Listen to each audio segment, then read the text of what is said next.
For some reason, I feel a bit more nervous about today's video than I've felt about any videos that I've actually created before. And on one hand, I wonder if this is because I've come with a bit of an agenda today, as in a topic that I want to talk about. But also this might be because this is now public, this video. So I know people are watching, I know people are actually leaving comments and things like that. So it's definitely influencing how I show up today, but we're just gonna see how it goes, as always. It's probably gonna actually be more of a lesson in embracing imperfection than maybe previous ones have been. Anyway, what I want to talk about today is sort of two themes really, and they're probably interlinked. The first is comparison, and the second is evolution, essentially. And I don't mean evolution in terms of how monkey became man. I mean evolution in terms of a creative evolution. I'm going to start with comparison because, like I said, I've started posting these videos publicly now, so I am aware of the response that they are getting. But what actually happened yesterday is I was on YouTube managing the comments for this, and then I ended up just kind of clicking through and watching some other videos by other creators. And I watched a video by a woman called Vanessa Lau, who is a very successful creator entrepreneur. And I was watching one of her videos and watching how she edits them, or has somebody that edits them for her on her team, to make them more engaging. She has little inserts of different clips. She obviously cuts out the gaps and the pauses and the ums like most people do, such as this bit here.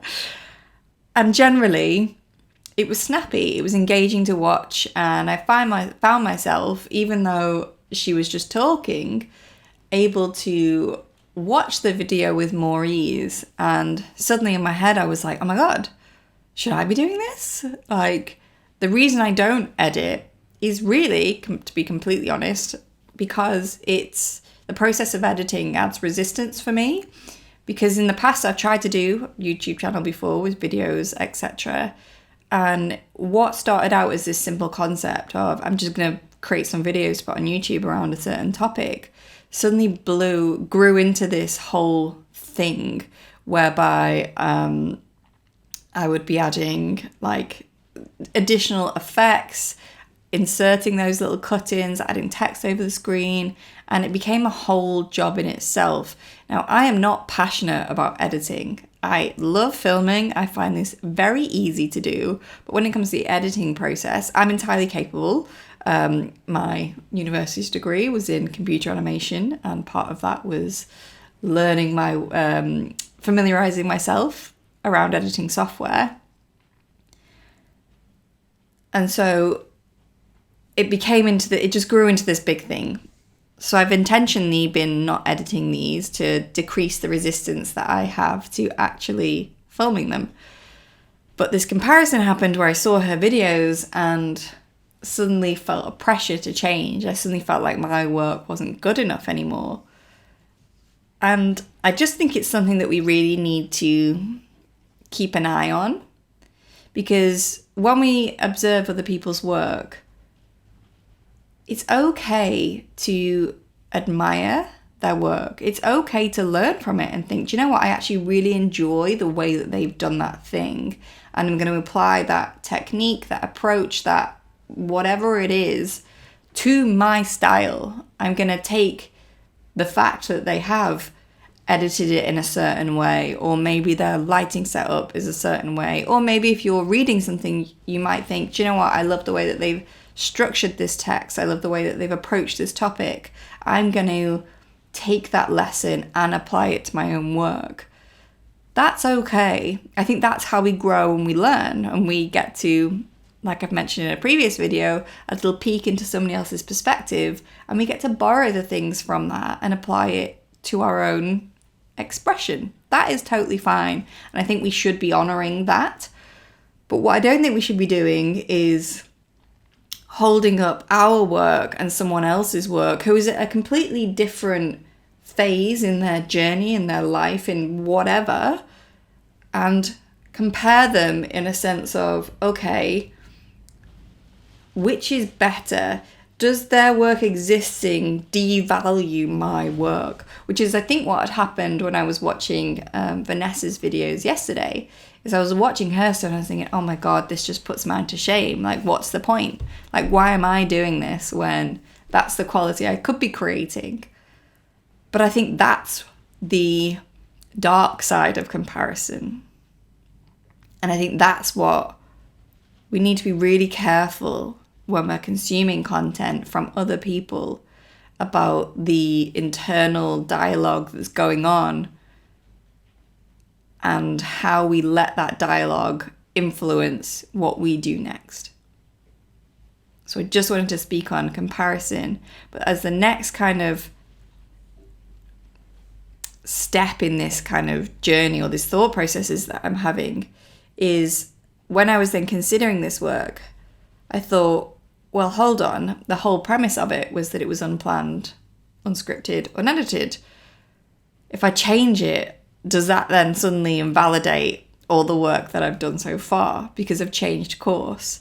And again, this is another thing I think can really creep up on us, is that because you set a precedent, because we've set out with a working theory or a format and we've maybe made a bold statement about, I'm doing this thing, this is what it's going to be, we can sometimes lock ourselves into a certain idea of how something is going to turn out, how something is going to be, which then prevents us from letting it naturally evolve into the best expression of itself, or the purest expression of itself, or however you want to think of that, by predetermining at the outset of this is what this thing is going to be. So in this case, these videos are always going to be unplanned, uncensored, unedited, whatever.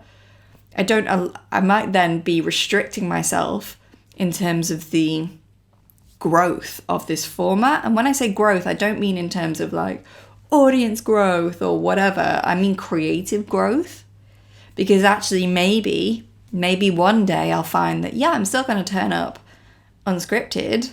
I'm still going to shoot pretty much as is in the moment. But I might find that actually what this wants to be settles into something. Maybe I find that, do you know what, I'm always talking about this topic. So I really now want to hone in to be like, this isn't just some, big open container, not a word I'm a fan of, big open expression, but actually it's going to be a little bit more intentional. I'm going to talk about these specific things because it's the topic that keeps recurring within me. And so that's something that I want to focus on in order to streamline and refine my own expression. That's allowed to happen. So I just want to offer that to you because I think sometimes at the outset, when we're thinking about putting stuff out there, something that can sometimes stop us is the idea that if once we begin and we've set a precedent, is that we then have to maintain that consistently and we are not allowed to veer off course. And I think a lot of the time that stops us from posting the first thing, publishing the first thing, doing the first thing. Like even if it's, I want to start painting, you might think, well, hold on, the first painting that I do is going to be to a certain standard. And I've kind of touched on this theme before. That then means that everything else I do from that point has to follow on and follow that same path. I think it's less applicable in your own life because there's less judgment. And that's probably really what it comes down to, right? If we do one thing, but then we change course, we change our mind, we change our approach or our stance, what are other people going to say? That's really probably what it comes down to for me. What are other people going to think? Will they be able to understand that my reason for changing things, my reason for adapting, comes from a place of learning and not from a place of lack of commitment or lack of follow through or lack of dedication.